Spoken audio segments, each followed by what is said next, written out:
15 अगस्त 1947 को हमारा देश आजाद हुआ।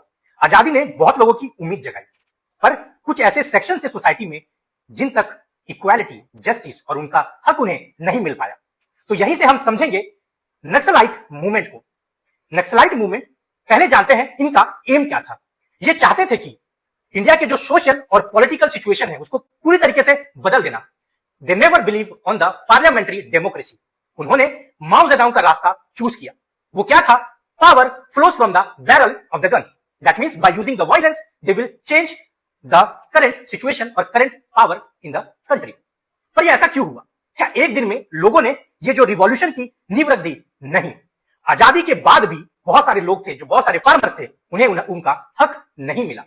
जो लैंडलॉर्ड थे, जिनके पास बहुत ज्यादा जमीन था, सरकार ने चाहा कि हम इस जमीन को बांट देंगे ताकि इक्वालिटी बनी रहे।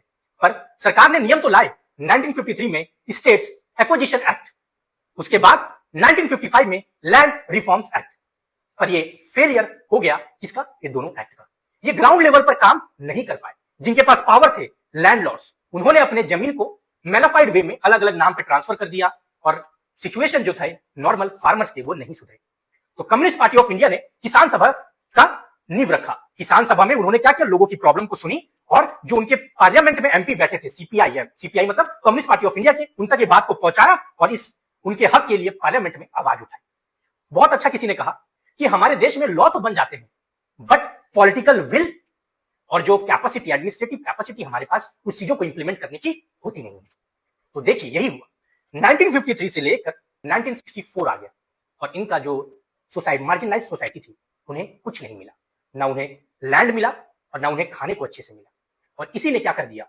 जो देश में नक्सलाइट मूवमेंट के लिए नींव रख दिया।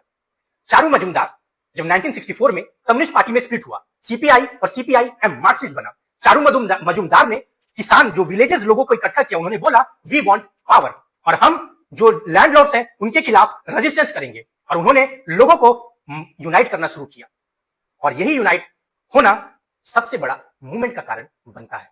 और 3 मार्च 1967 नक्सलबाड़ी वेस्ट बंगाल में एक विलेज का नाम है जहां पर ट्राइबल पॉपुलेशन रहती है। तो 3 मार्च को करीबन 150 लोग क्या करते हैं?